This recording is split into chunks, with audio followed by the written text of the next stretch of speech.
guys again to another episode of the Industry Leaders Podcast with myself, Kim Leggett, and my partner in crime, Dan McDonald. As usual, we have got a great guest today, one person that I talk to almost every week, so I feel like I know him back to front. And yourself, Dan, you know him because you go back way back with our guest, who is Sebastian Oreb.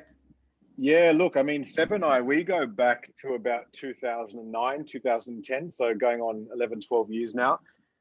Ironically, like we used to, basically, we both worked at Fitness First in the same suburb, but at different gyms. So we were literally in North Sydney, in the business district there, and our gyms were 3 minutes walk from each other.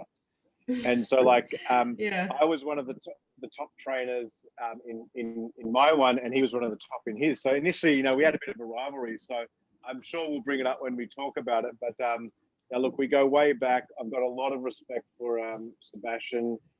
He's a really great, you know, dear friend of mine, and then also a colleague that I feel does a lot of good in the industry. And he's really kind of helped change the game, I think, when it comes to making strength training more mainstream in our industry, making strong sexy. You know, he was a pioneer of getting, you know, women strong in the industry along with myself back in the day. Mm-hmm. So yeah, looking forward to just catching up with the mate, and then obviously, you know, seeing what he's got to say. I can't wait to bring him on. I think someone who is very relevant and current in the fitness industry, someone that cuts through the bullshit and just relates to everyone and anyone. I think we should just get him on. Can't wait to talk to him. Indeed. Today's guest needs no introduction. He is the one and the only Sebastian Oreb, or AKA the Australian Strength Coach. He is also the founder of Strength Systems and a member of the Clean Health Academic Advisory Board. Now, Bass is an elite level powerlifter and a world leading specialist in the field of athletic training and getting his athletes strong. Now, Bass has coached world champions in powerlifting and strongmen, such as Thor, aka the Mountain from Game of Thrones, and females such as Hattie Boydell, who is a WBFF pro fitness model and world champion. Now, that was a mouthful. Bass, I obviously clearly know you very well, and I know Dane does as well. There's one other accomplishment that you missed there. Oh, sorry. Please interject, Dane, please. So Sebastian is one of 3 fitness industry professionals that I've let write a program for me in my career. Oh, there you go. What an honor! What an honor that is too. the highest of all my accolades. Yeah, exactly right. But exactly. Yeah, no. But clearly, I know a lot about yourself, and clearly Dane respects you highly. But to those who are living under a rock and aren't familiar with you, can you tell us a little bit about yourself? When did you start in the industry, and a bit about your background and your journey as well to who you are today? I've just got to let my head shrink a little bit. That was quite the introduction. Thank you so much. I had to. I was thinking, wow, this person is someone special. That's me you're talking about. Yeah. I'm not used to hearing that every day, but I quite enjoyed that. Thank you. It's all right. But a little bit about myself. I guess we'll learn a little bit more as the questions go on through this podcast. But my name is Sebastian Oreb. I'm 39 years old. I'm a husband. I'm a father. I have one daughter, and I've got another baby on the way in about 3 or 4 weeks.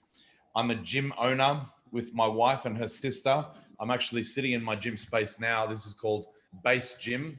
It's a different type of gym. It's a studio where I train myself and my team of athletes. It's a real gym. Sorry, say that again. It's a real gym. It is a real gym. We have every piece of equipment that I need personally. It's literally designed for me. I was brought up in the fitness industry, starting off in commercial gyms like Fitness First, and it was always one of my end goals was to own my own gym. Now I don't place the same level of importance of owning a gym for business development. This is more like my own personal toy. What I mean by that, it's not open to the public. I don't charge people to train here. The people that train here are my guests. And the reason for that is when I did first own my own gym, it wasn't a huge space, and the potential for making money from a smaller space was quite a challenge for me. And so I had to, branch out to different streams of income, and those different streams of income ended up being a lot better than what I could have earned through charging gym members. So I kind of just left that type of field, which I'm really happy that I did, because now I get to spend a lot of time, liaising with people like you and forming other other collaborations with industry professionals, as well as some of the best athletes and coaches in the world, which is a really nice position for me to be in. As I said, I'm 39 years old, but I've been in the industry. This is a year 18. I started 2003, not really knowing where the end goal was going to be. I just knew that personal training. We're dinosaurs, mate. We're dinosaurs. We've been around for a while, you know. Whenever I think about it, it makes me realize how old I am. But, you know, in a lot of ways, it's actually a good thing. And, you know, a lot of the times the people that I associate with, I'm usually the oldest guy in the crew. So it's always nice hanging out with you, Dane, because we're similar ages.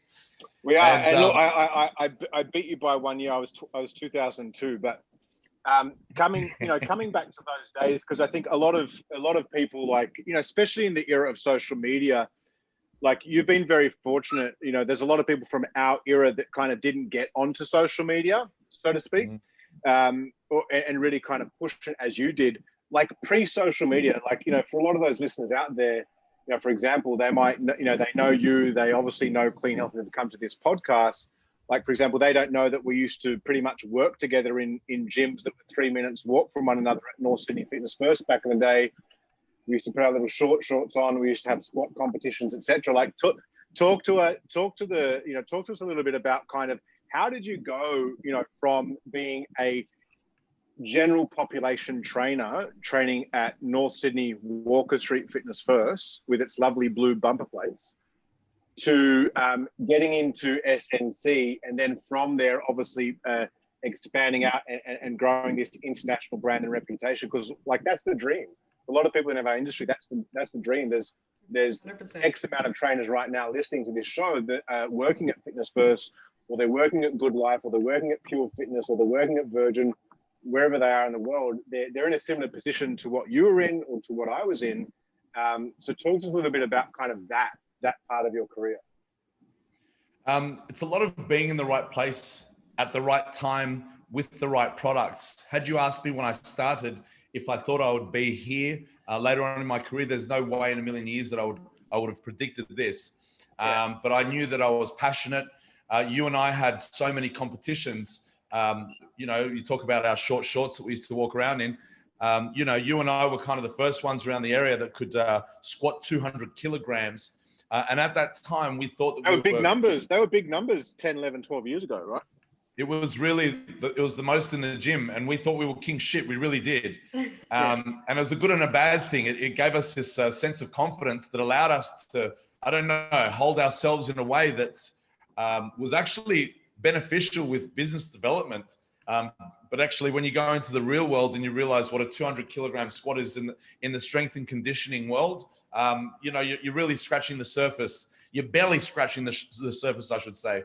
So there's so many things that, you know, the tangents that I could go on, but I know that you and I were competitive, not only with, you know, squatting, for example, but we were both very driven from a business standpoint. You beat me to opening your own gym, but we're always kind of looking at each other. And well, I was always looking at you thinking, you know, this is a really great stepping stone that he's done. He's opened his gym. I'd love to do something very similar. So, you know, I've got a lot to thank you for with driving me to you know, doing a lot of these things. Yeah, well, check out the gym space. Look at the equipment. We all kind of came from the same background with, you know, purely Eleiko barbells and plates, Watson and Atlantis machines. You know, we all kind of modeled our businesses off each other. And then Charles. Well, that was, you know, your main mentor was Charles Poliquin. Same with mine. We all kind of competed, you know, in strength. We competed in business, and we all competed in education as well. You know, I remember saying, you know, I think that's one thing that, like, I was going to say, I think that's one thing that Charles doesn't get enough recognition for, is say what you will about his methods or how he was as a person or whatever that might be. But one thing that he really did for our industry is he helped to kind of start to commercialize it a bit more. He really kind of taught fitness professionals back then how to position themselves from a branding perspective, from a marketing perspective, and to really kind of, hey Denny, and to that's Denny J, my sister and business partner. Yeah. from Base Body Babes. And, you know, like, I think like he really did kind of help kind of set a framework for guys like you and myself to kind of go from working in commercial gyms to, you know, having the balls to go and open up our own place and to actually make a career out of it. So much to thank that man for, not just for the education, but that's right. You know, he kind of taught people how to expand from a business standpoint. You know, he taught people how to make money in the industry, which is, it's an interesting thing when people say, oh, you know, these guys are just here to make money. Yeah, we are, but it also allows us to have the financial freedom to branch out and do other things, which helps a lot of people. Like, I give a lot of free education.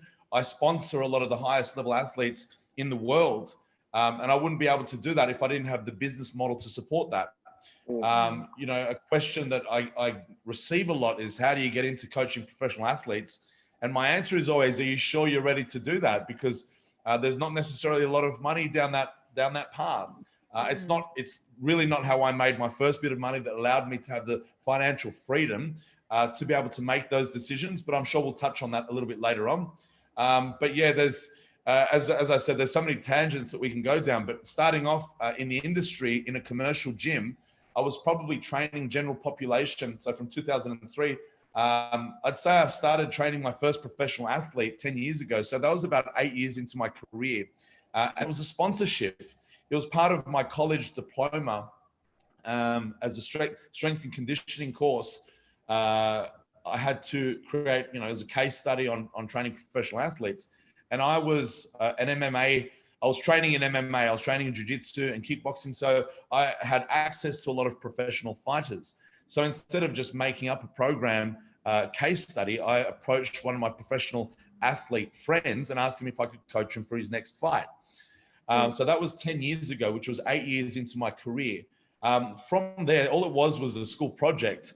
I was kind of one of the only coaches in the area or in Sydney that was known for coaching professional athletes. So even though I wasn't really a professional coach, it was a school project. It kind of gave me that name. And then the next athlete came to me because there was no one else coaching pros. And he was a middleweight champion of Australian boxing, Junior Talipau. And he came and he said, you know, can you train me for my next fight? So I had 2 professional athletes on my books. Now, both of these athletes were sponsored athletes. So I had a full book of general population clients that was paying me decent money as a personal trainer. So for those who I mean, most of the people listening are pretty aware of the type of money that you can make in personal training. But we're charging roughly $100 an hour to throw out an average number. It was about $100 an hour, and we're working between 30 to 40 hours a week on average of general population paying clients. So I had enough money back then to support my lifestyle, and it was easy for me to sponsor a few athletes. From there, it built. On a side note, like, you know, it's ironic. Like, you and I never discussed it back in the day, but I used a similar approach. You know, but I was more doing it with like physique athletes. So sure, I had some paying ones, but then I started getting some pro ones and things like that, and doing a very similar thing. So, you know, I think it was I built my business up to where it was stable and I was self-sufficient. I was earning enough from it. But then obviously, you know, was able to take on, I think, 1 or 2. I think back then it was, I did some contra deal with Zoe Daly. She ended up becoming our first IFBB bikini champion here in bikini, and a few others, and kind of very similar approach. And it really helped kind of, I guess, give me access to a very high level of client in terms of their commitment, but then B, just help the brand, right? Can I ask though, Absolutely. This is to both of you. If you're sponsoring people in that way, how do you, I guess, convince them to take you on as a coach as well? Well, that's the thing. Just because you're giving them a free service, it doesn't mean they're automatically going to choose you. That's right. Yeah. So how are you convincing them? Well, you got to be a good product. I keep saying it's not just luck; it's the right product, right place, right time with the right product. And I'm sure it was the same for you. Like, and with that, Kim, they approached me just as I'm sure as they approached Sebastian. I see. Okay. Because the product was, you know, up here. I see. Right? Okay. Got it. Makes sense. Yes. So, I mean, that's the thing as well. Like I've always been very passionate in my in my sport as well. You know, as I said, Dane and I had our continual battles with who was a better squatter. Of course, that was me. That it was. I hope you remember that. Dane. It was. I cannot argue with that. but you know, I got a good set of legs. I'm just not as strong, right? That's true. Having this drive to be the strongest and to be the fittest and to be the most athletic, you know, it's a nice. You're your own advertisement in this industry. If you're out of shape and if you're not walking the talk, you know, you get exposed really quickly. So, you know, we were a great advertisement for our own brands, and you know, it's a great head start for people wanting to approach us. So that definitely goes hand in hand. It's one of my biggest recommendations for upcomers in the industry is to be a good product, and it's a really simple thing. Of course, you know, there's a debate in the industry. Do you have to be a professional athlete to be a good coach? No, you don't. But, you know, a little bit of experience and time in the trenches definitely goes a long way. So, do you feel that helped you with like, you know, I'm sure one of the big things that a lot of people ask you is like, and a lot of trainers will be like, how did you get into coaching the Mountain from Game of Thrones, right? You know, like, do you feel the fact that obviously he was wanting to get strong, and then obviously, you know, you were able to throw these massive weights around, helped you kind of forge that partnership, that relationship with him? No doubt about it. So he actually didn't come to me because he wanted to coach, not at first. It was a job through SodaStream. So one of the PR agencies actually got in contact with my wife and her sister. So the company SodaStream were doing an event where they employed Hafthor Bjornsson to come to Australia. This was in 2016 to host an event and promote the product. And so what they did was they invited a bunch of industry influencers, people with high profiles on social media. So Base Body Babes, which is my wife and sister's company, has 500,000 followers on Instagram. So they had, you know, a bunch of other followers, a bunch of other influencers with similar following. And they wanted Hafthor to create a presentation so that everyone could get in a photograph with Hafthor and post SodaStream. And that's how SodaStream made their money. Now, if you know much about Hafthor Bjornsson, he's a 6'9" Icelandic guy. He's 200 kilograms. He won the World's Strongest Man in 2018. He's a huge human being. He's a giant, literally.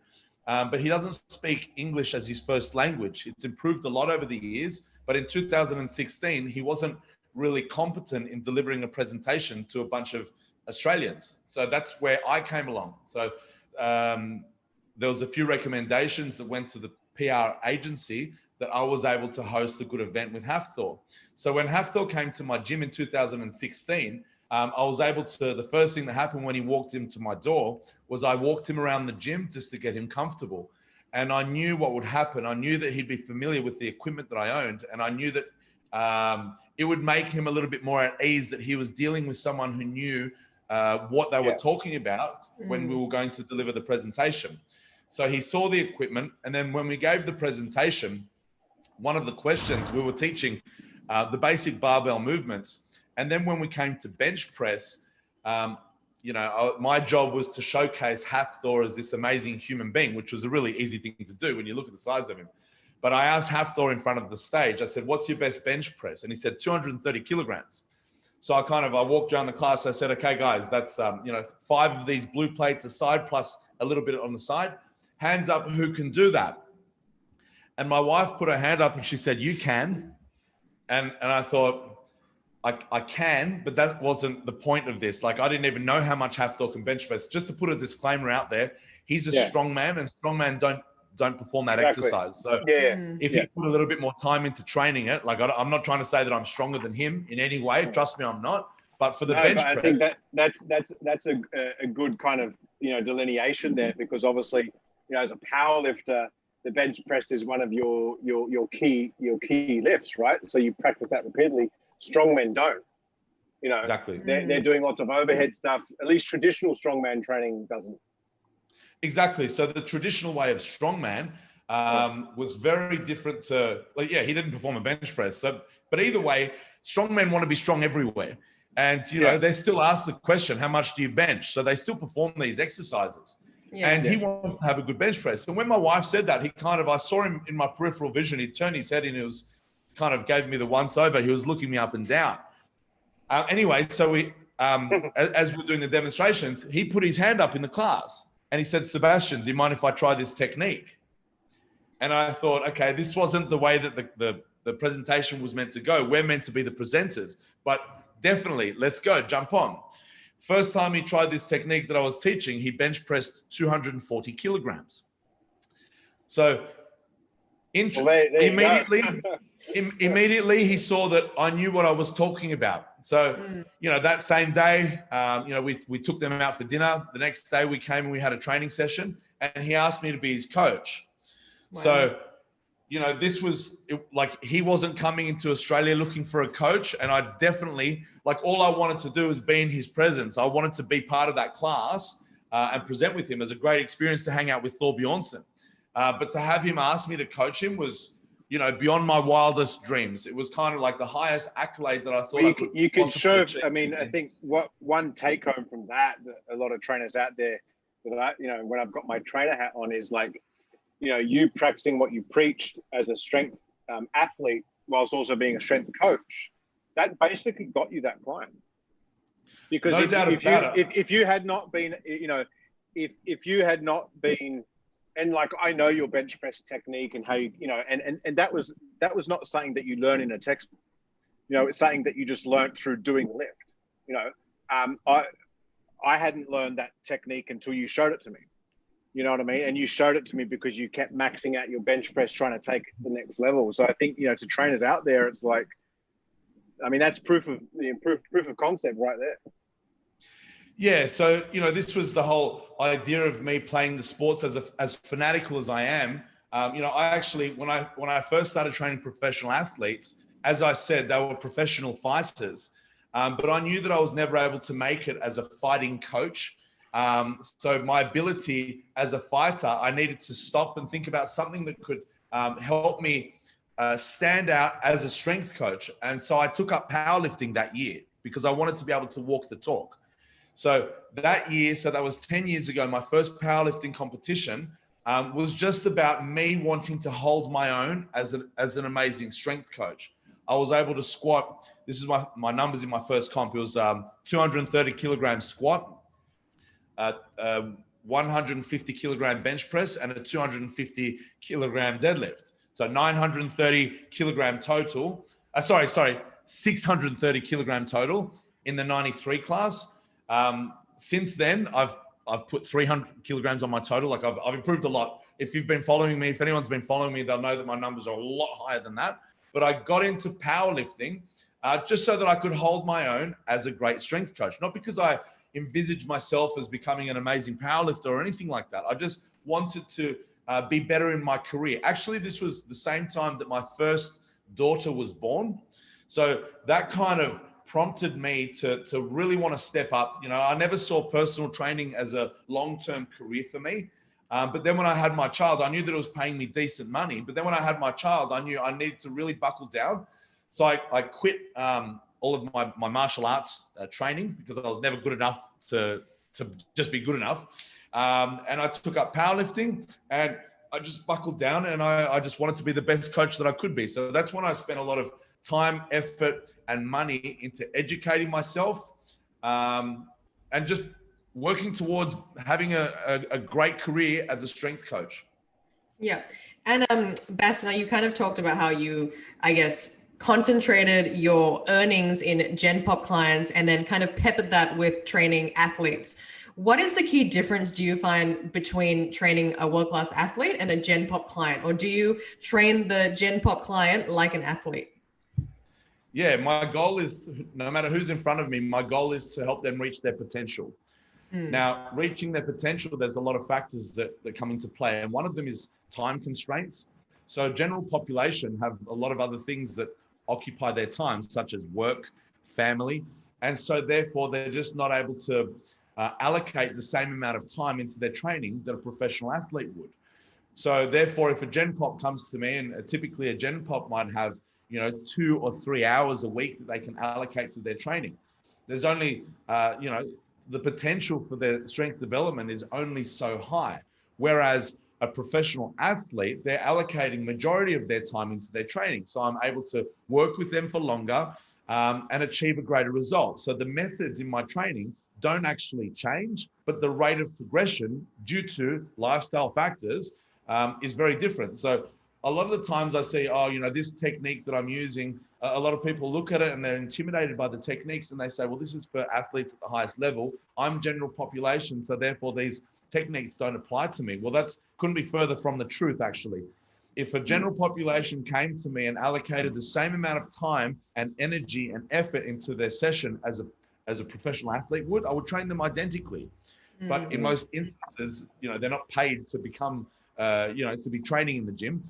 So a professional athlete, that is their career. You know, their motivation levels are obviously a lot higher because that's what their career actually is.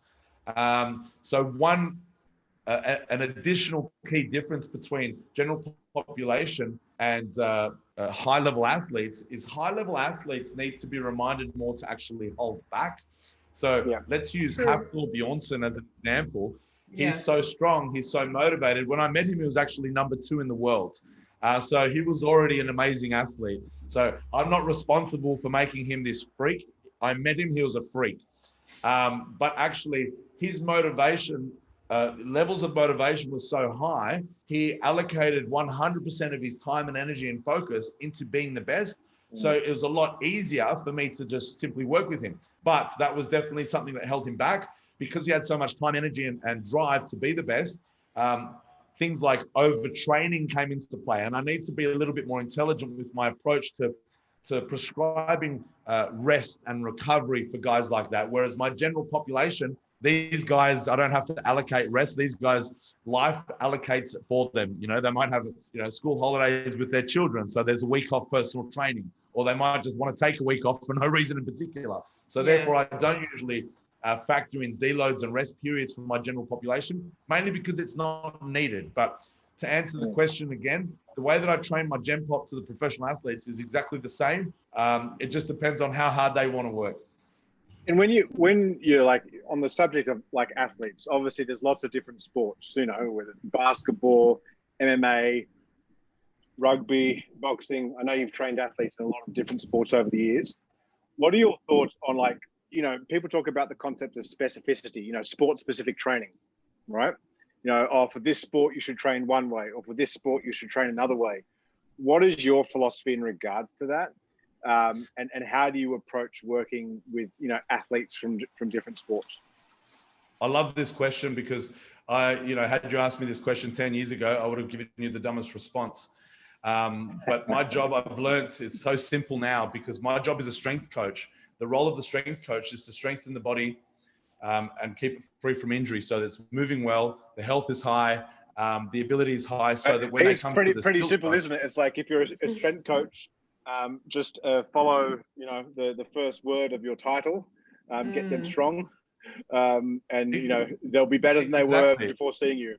Yeah, it's not my job to teach them how to play their sport. If a professional basketball player came to me, I wouldn't teach them how to, you know, shoot the ball or dribble or steal or any sport. Throw me the sport. I'm not going to teach them how to do that. That's me stepping out of my lane, and I've learned over the years not to do that. I'm good at what I do, which is strengthening the body and you know, rehabilitating injury to a point, keeping the body free from injury, and returning the athlete to their playing field, moving well and not in pain. So if a MMA fighter came to me, or a basketballer came to me, or a professional powerlifter came to me, I'm still going to work on strength. So the sports that I just gave you, a number of those are endurance sports. That's one of the biggest questions, is like, how do I work on their endurance? The answer is usually I don't.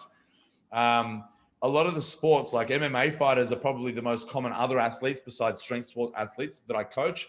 And, you know, these guys are spending, you know, 6 sessions per week on their fight training and their sparring. And they're only allocating maybe 2, maximum 3 sessions per week to their strength work.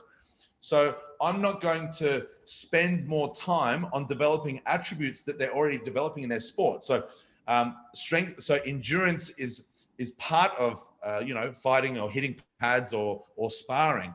endurance you can develop through playing the sport of rugby. What you cannot develop through doing this is muscle mass, strength gain. So that's what I'm going to be working on when they come and they spend the little amount of time that they spend with me in the gym. My job as a strength coach is to get these guys strong. Going down on a tangent with methods and techniques that I use for my strength athletes. I won't get my boxer who needs to throw a heavy punch, and I won't replicate their punch in the weights room and add weight to it. So that's something that I actually used to do when I got into martial arts. I used to hold onto cables and practice my punching under load. And I had advice from a highly regarded strength coach said, "You're going to fuck yourself up, mate." And it prompted me to do a little bit more educating. The finer the motor pattern, the easier it is to ruin it by adding load to it. So a punch or any of the techniques, do not try and replicate those techniques that you use in I think that's the biggest misconception for a lot of like PTs or strength coaches is like getting fancy. Right? Trying to do all this fancy stuff. Like, if I look at your success over your career, like there's that term, keep it simple, stupid. So I'm a culprit. I'm a culprit of trying to be fancy as well. So I remember actually my first... We all have. Yeah, my first professional athlete, I wanted to show this guy, he was a professional athlete. So I was really intimidated when I was coaching him. And I wanted to show him that he was with someone who knew their stuff.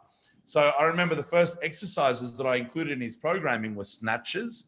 I'd never performed a snatch in my life, yet I was prescribing it to this guy because it's seemingly, an advanced exercise that you should use for athletes. Yeah. What's that? It's what athletes do, right? They do. It's what athletes do, which couldn't be further from the truth. Yeah. But it's just what we think that we're supposed to do is to make it look like we're advanced. But actually, it was dumb, and I was very fortunate that this guy didn't injure himself because it would have absolutely have been my fault. But doing fancy exercises, you hit the nail on the head. Keep it simple, stupid. Is what we need to go by. Like, I am a strength coach. My job is to get my athlete strong, moving well, free from injury. That's it. It's one of the things that you mentioned, Bass, in our live on Tuesday, which was on the same topic, which was how, you don't add load to the same movement. I was a sprinter, and when you mentioned that adding, let's say, like a weighted vest or running with chains actually slows down the athlete and doesn't actually improve their skill, I thought was actually, it blew my mind, because I think, like what we said before, it's a big misconception. So I think it's actually a good point that you at your level actually are telling people, if they want to train an athlete, do it smart and simple. So further to what you're talking about, Kim, so like, it made sense to me that if you want to run fast, add a weight vest so that when you do a lot of training with extra weight, when you take it off, you're going to be a lot faster. Yeah. So that not only slows down the pattern, actually there's techniques where you're running slightly downhill or slightly with the wind that allows you to speed up your pattern that is actually a little bit more beneficial than running against resistance. So, like, it's logic. It makes sense that adding load to a resistance should strengthen it, which is why a lot of people make that mistake. So you're not a dumb for doing it. If I did it, but yeah, it takes a lot of time and studies and coaches fucking up their athletes to actually learn. It's not the right way. That's right. What about like when you're talking about athletes, like what about genders? Like, do you train male and female differently? Like, obviously there's a lot of stuff out there that can be conflicting in that side of things. Like, what's your approach when it comes to, working with clients in general, whether they're gen pop or athletes? Like, is there a different approach based on gender? There is, but that's not because of their gender. It's because every individual comes to me with a different goal. Now, I'm going to make a few generalizations here. 100% of the females that work with me come to me with a different goal to the males that I work with. For example, if a female came to me and wanted to be the best in the world at powerlifting, I don't care that, about how she wants to look, because she hasn't come to me with that goal. So I know that there's 3 main events in powerlifting, and we need to give them equal attention because it's all about the total. 10 times out of 10 through training the females, the feedback that I've gotten once I've gotten their bench press to a certain level is that these females are not satisfied with how the muscles are developing, particularly in the upper body. So if I ignore this and continue to work towards achieving the best bench press, which I have done in the past, I end up losing that client or that athlete, because there's a lot of other factors besides winning competition that comes into people's minds. So in particular with women, you know, everyone has an aesthetics goal. A lot of people at the highest level, they love to be able to perform, but underlying, they still want to look good. So interestingly, even at the highest level, I've worked with some of the best powerlifters in the world, females. I'm not going to mention names, but literally #1 in the world female athlete, not satisfied with how her upper body was developing through all of the upper body training. So therefore, I need to pay attention to what they want. So it's not because a girl has come up to me and I know they're going to just ask me not to, you know, to be trained like a girl. I'm going to treat the individual to achieve the goal that they're after. Now, let's make another generalization here. In general, the females that I've worked with are smaller than the males that I've worked with. So people say females can handle higher amounts of volume, less amount of rest between sets and less amount of rest between sessions, so therefore more frequency than males. The reason for this, there's a lot of, you know, physiological differences that I'm not going to get into, but the biggest reason is because the smaller athlete lifts a lighter weight. The person lifting the lighter weight doesn't need as much recovery as the person lifting the heavier weight. So let's use myself as an example, training with someone like Dinny. That's my sister-in-law. We both train together very well because we're both relatively as strong as each other. What do I mean by that? According to my body weight, we can both do triple body weight deadlifts. Let's use that example because her upper body, she's not in the room now, but I kick her ass with upper body.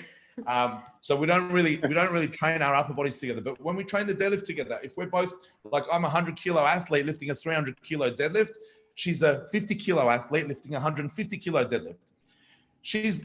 Although we're lifting relatively the same loads, she's lifting absolute lighter loads. So therefore she needs less time to recover. She can train her deadlift 2 times a week where I need a lot longer to recover. So therefore, not because she's a girl, but because she's a smaller athlete, I'm going to prescribe a program with a higher frequency, more training sessions per week, less recovery for the person lifting the lighter weights. So that could also be interpreted as the female. I will prescribe, higher frequency, less rest because she's a female, but it's not because she's a female. I think what I'm hearing, it's similar. I remember Ed Cohen said this to me once. It's like, I was asking him, like, how often, should you be maxing out in the deadlift? And, obviously at his level, he was like once a year. Yeah. When he was competing, right? Because it was 4 times body weight or whatever it was, nearly, or however much it was. It was pretty much 4 times body weight for Ed Cohen, yeah. Yeah. And it was a, similar context. And I'm like, okay, but what about for this person who's 60 kilo? And it's like, well, she can do it more frequently because the total tonnage being lifted is far less. So the neurological significance of that is not as much. So she can recover quicker. Exactly. Now, what I'm going to give you a scenario on the flip side to that. If you got a girl that was my size, so 100 kilograms or 110 kilograms, and she was squatting 300 kilograms with me, I'm going to prescribe the same amount of frequency, the same amount of rest between sets as what I'm going to be following. It's got nothing to do with our gender. We're both lifting the same loads.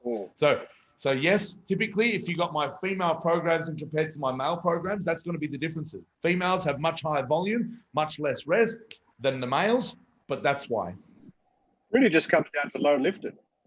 That's it. Load is king. It's not a science that I talk about. I know that in different fields, like in hypertrophy, people say volume is king. Actually, something that I'm talking a lot more about these days is an overall rule is technique is king, regardless of your goal. But yeah, for me, when it comes to strength work, it's something that a lot of people have heard me say a lot is load is king. The person lifts the heaviest loads needs the more recovery, needs more rest between sets, more rest between sessions, and the exercises that allow you to shift the heaviest loads. So talk about a low bar squat, for example, compared to a high bar squat. The low bar squat, you're shifting a heavier load, so therefore you can't do it as frequently. And Bass, when you, God forbid, are injured yourself or if an athlete of yours is injured, how do you approach the injuries? And second part of this question is, how much of a setback is that for their progress and their careers? Yeah, that's a really interesting question. I don't want to say that injuries are part of the game because they definitely can be avoided. The smarter I've got and the more advanced I've gotten as a coach and as an athlete, the less injuries I've had to go through. So I don't want to send the message out there that injuries are just part of the game because they can absolutely be avoided. An example of that is working with Hafthor Bjornsson, who was the strongest man on the planet. From 2016 to 2020, we had one injury only, and that was due to a misload in competition. So that was in competition when he was working to actually, like, it's kind of like life or death situation.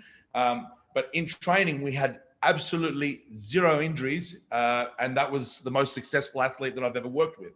So injuries, I want to say this loud and clear, it's not part of the game. However, I have had my fair share of injuries for myself and for a lot of my athletes. Now, how much of a setback is it? Depends on how you take it.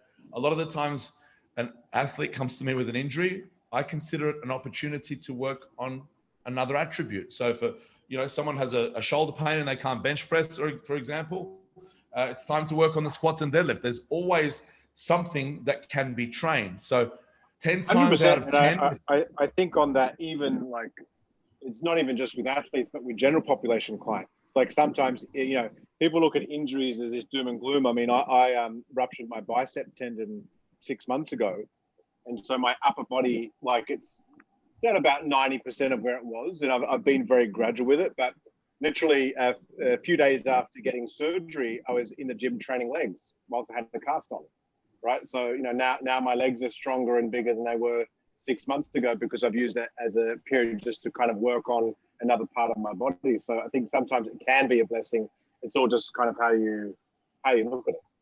It's how you prioritize it as well. So, you've got the mindset, your fitness is part of your life as well. So for you, absolute bed rest is not an option. You're going to find a way. But it just goes back to the mindset of general population compared to professional athletes. With a professional athlete, resting is not an option. They need to do something. So we find a way. Where there is a will, there is a way. When it comes to general population, I will never be the coach that forces, I won't say an athlete, a client to get up and train and tell them they're being lazy or there's always something they can do. I will always leave it up to them because if something bad happens, I'm not going to be the one to blame. So I'll always show my duty of care. But in general, a lot of general population might see a shoulder injury as an excuse to take total rest off the gym. Yeah.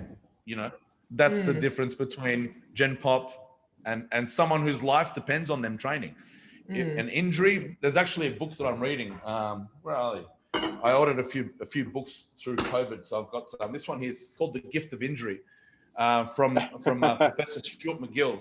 So basically talks about, I'm halfway through reading it at the moment. He's talking about working with one of the best powerlifters in the world and how they came back to be even stronger than pre-injury. And I've heard a lot of those instances. The best, I don't want to say the best, the current heaviest squatter in the world is a fellow named Vlad Alhazov. He was the first man to squat 500 kilograms.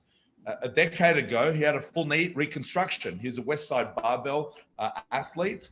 And he came back to be, the first man to squat 500 kilograms. So, and I've got tons of stories, and myself included, where I've had injuries where I've been told by a lot of people that I'll never be doing this again.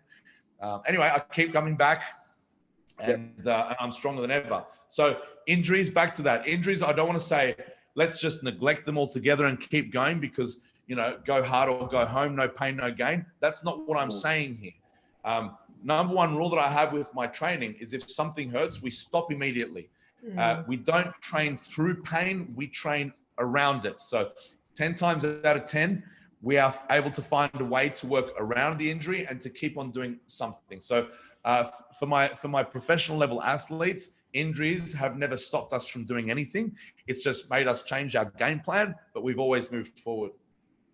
What's speaking of like what's one thing that if you were to go back in time and ask your younger self, that you would have done differently in your career? Because obviously, you're going into year 18 now. 18. Like if you look at the average lifespan of PTs, it's horrendously low, maybe 1 year in some contexts.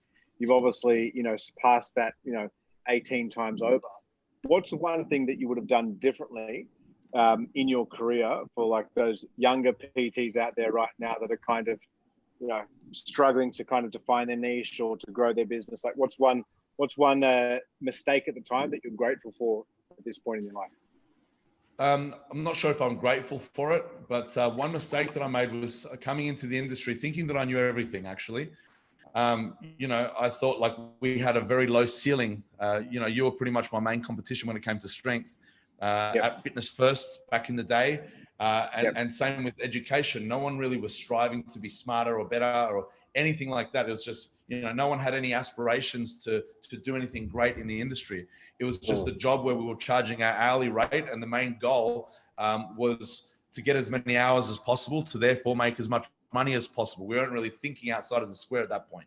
So I very much had all the tools that I needed, or I thought I did. What do I mean by that? I thought I was smart enough. I'd read my first book, which was the Arnold Schwarzenegger Encyclopedia, and Arnold was the best, and that was his book.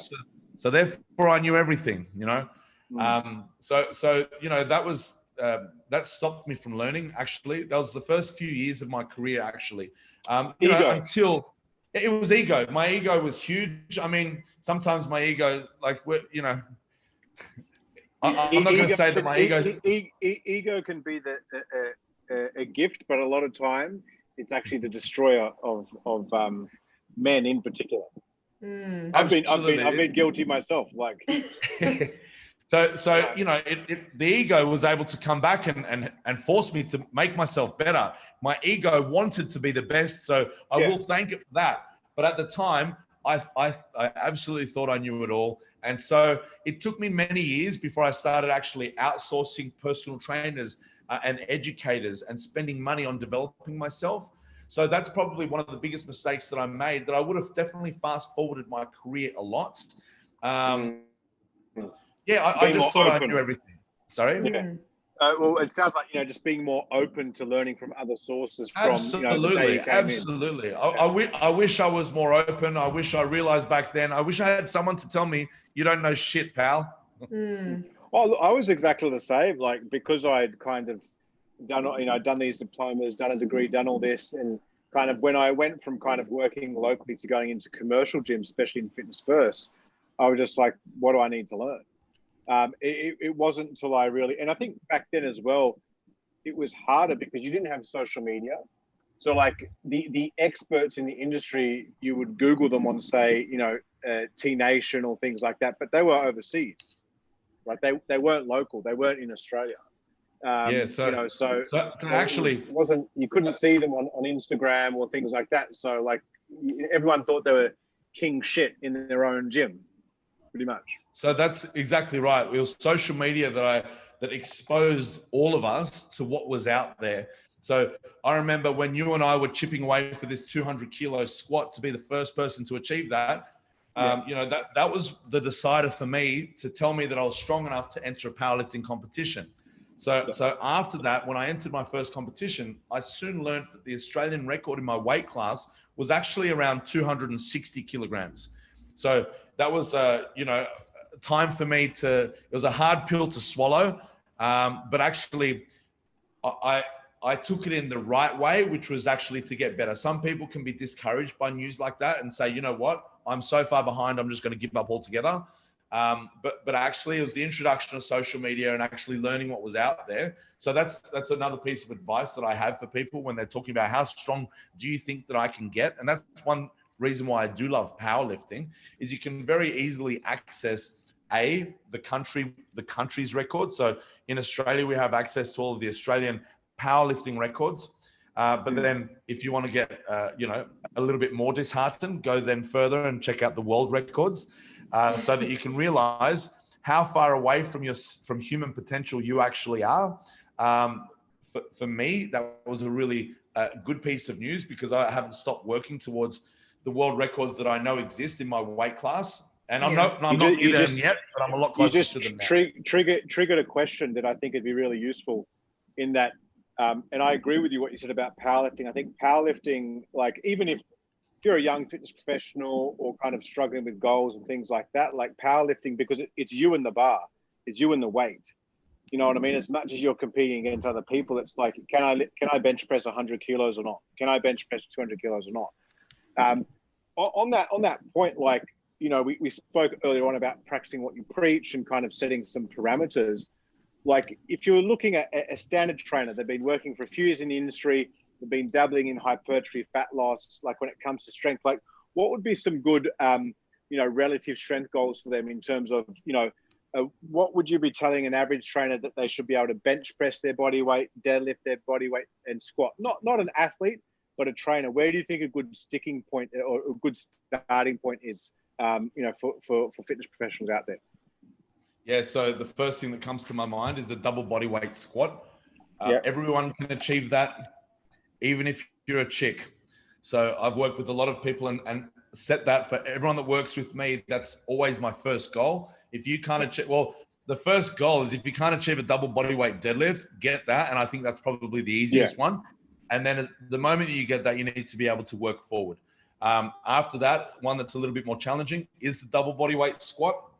But it is absolutely possible. For me, the first time I did that was when I was 90 kilograms and I squatted 180 kilograms. I remember that milestone and I remember how many years it took me to achieve. Years before that, I thought it was impossible. I thought that was the limit for me. And it's definitely not. It's so far, it's not even close to being the limit for me. Just to put a little bit of perspective to this, I can squat 400 kilograms now. So back then, when I thought that 180 kilograms was my limit, it's just not. So understanding human potential. So now I just have it as a non-negotiable.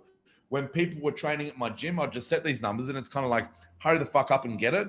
I'd absolutely help them to achieve it. And it wouldn't take that long at all. So double body weight squats, I'd say a 1.5 times body weight bench press is quite challenging, but achievable. And more so for males. For females, I definitely take into account that a lot of females get upset when they develop the musculature to be able to achieve those numbers for bench pressing goals. So body weight bench press for females is absolutely achievable. And you can also achieve it without destroying your body if you think that the development of pecs and delts and triceps will do that to you. So body weight bench press for girls, 1.5 times body weight for guys, double body weight squats for everyone. And you know, this is where it gets quite funny because I say a triple body weight deadlift is also achievable, but that's definitely a higher level. Now let's talk about perspective here. Hafthor Bjornsson can't deadlift triple body weight deadlift. He's the first man in the world to hit 501 kilograms, and he can't hit triple body weight deadlift because he weighs 200 kilograms. So triple body weight for him is 600 kilograms, but I've got a number of people that I work with that can achieve a triple body weight deadlift. So the body weight game gets a little bit skewed once you start working with super heavyweights. Now, I'm aware that not many people work with super heavyweights. I'm very fortunate that in my position in my career that I have access to a really extra large team of athletes. So it's, for me, I've got a lot of people that weigh over 150 kilograms, but that's not the norm. That is so far from the norm. I'm 110 kilograms currently. In most people's eyes, that's kind of a decent sized male. In my team, I'm the smallest. So, you know, to always talk about the pound for pound game for the absolute elite, we don't do that. But for the general population, yeah, I'd say those numbers definitely apply to the general population. You can achieve those. One more question on that, actually, because you've stirred some thought process. And I know you teach this in like your courses, but in terms of like those norms and them being, you know, achievable, and I agree, like from my experience back when I was coaching and in our gyms, they were always kind of numbers that we were looking at getting, you know, as a standard benchmark for our clients, you know, 2 times body weight deadlift, 1.5 to 2 times body weight squat, and 1 to 1.5 times body weight bench press, depending on, you know, if they're male or female and their cosmetic goals. One of the things that I think a lot of people, you know, get confused on is that thinking that to achieve a 2 times body weight deadlift, that as part of their programming, that they should just be doing, for example, let's just say it's a conventional deadlift, they should just be doing a conventional deadlift the whole time to get to that goal. Likewise with a squat, if it's a high bar squat or low bar squat, same thing. Talk to us a little bit, you know, and an overview, because I know that you can go on and on in this, but in terms of your approach to maximizing the primary lifts and the type of lifts that you use around that and the variations. So I guess this is where I'll start introducing my methods. I'm always working towards achieving a thing called structural balance. So that can be interpreted in so many ways. In fact, you and I were introduced to it through Charles Poliquin. He had a very intelligent approach to achieving that. And for the viewers out there that don't know what it is, you can very easily Google it, Charles Poliquin, structural balance, and it'll come up with all of his formulas to achieving that. Mine is slightly different.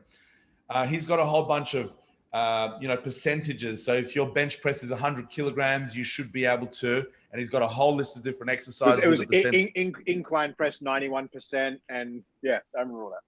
So I'm not going to reinvent the wheel with that. Use those numbers. They're great. He's put a lot of thought into that. What I talk about is a thing called a push-pull ratio of 1-to-1.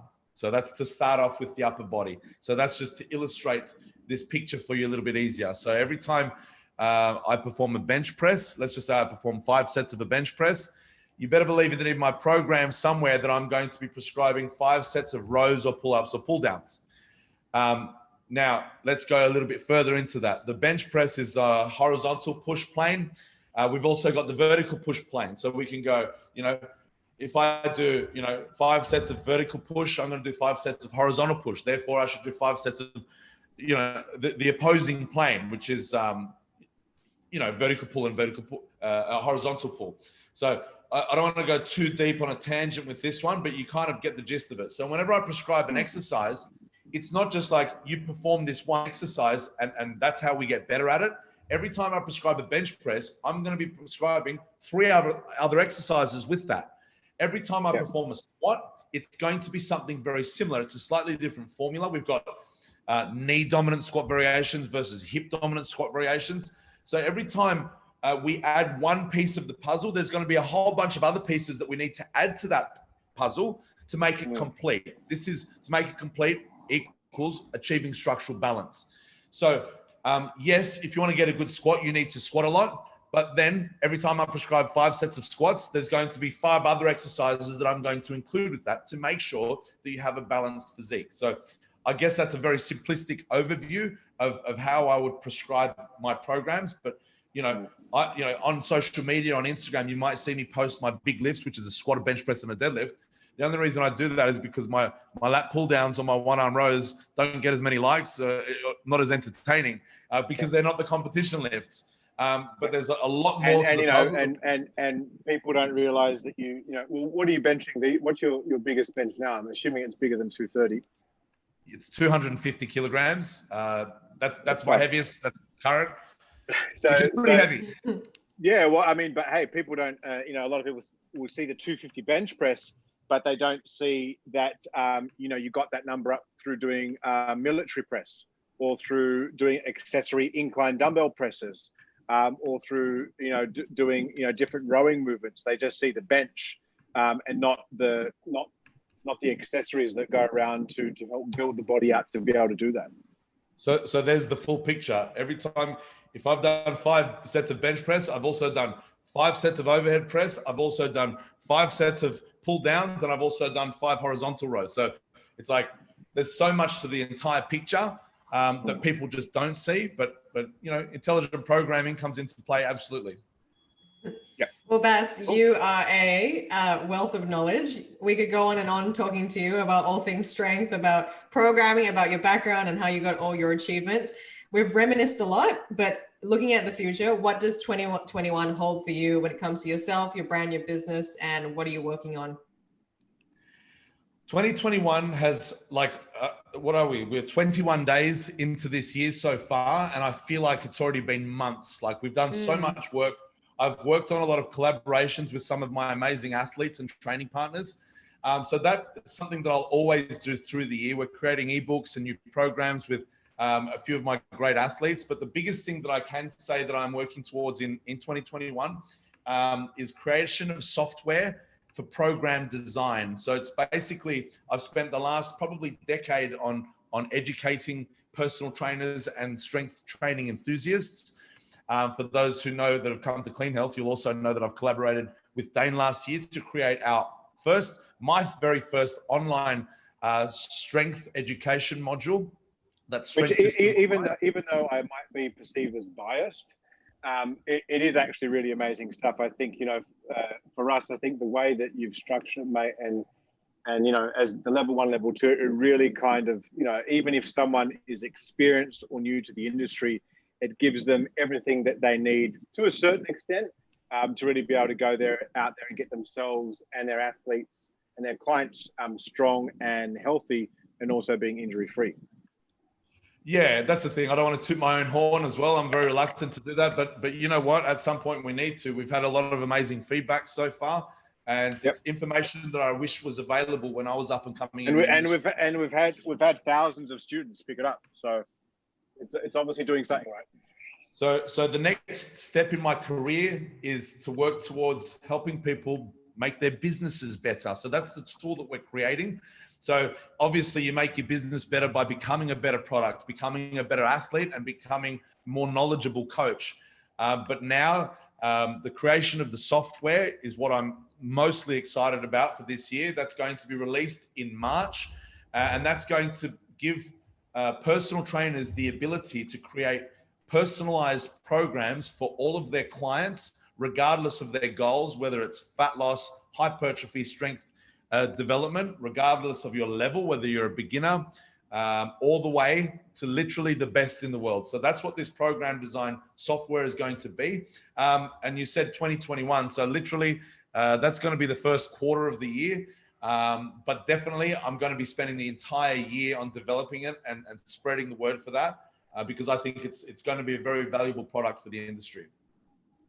And I think it's needed, I think the more tools that fitness professionals can have that can help kind of further automate their business, professionalize their business, but then give them access to kind of quality programs so that it kind of takes the guesswork out of it, the better results they're going to get with their clients and the greater career they're going to have.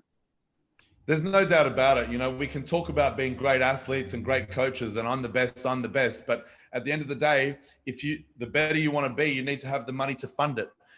Like I said, the only way that I was able to access my professional athletes was to have a solid base of income with my general population clients so that I could afford to move on to bigger and better things. So once again, most of my work that I do, all the people that you see, the videos that I post, these guys that are training with me aren't paying me a cent, but they work towards the bigger picture, which is the promotion of the entire brand, which is Strength System and Australian Strength Coach.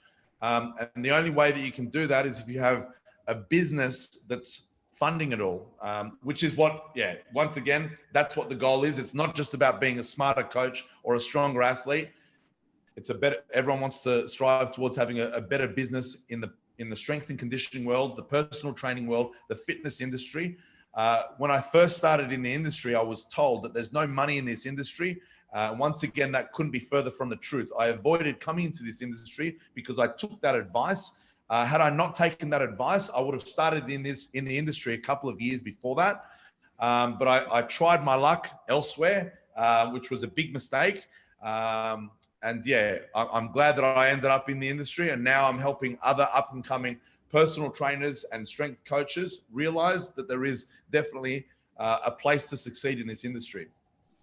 Yeah, and look, I think at the end of the day, that's what it's about. Like when you've been around for quite some time, it's about giving back and kind of helping others.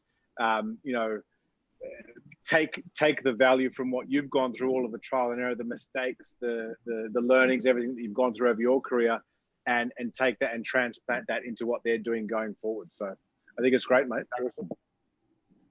Very exciting, Bas. So thank you again for your time today, Bas. We had a great time talking to you, as always. As always, and thank you so much for having me on. It's been a great privilege, and yeah, as always, love chatting with you guys.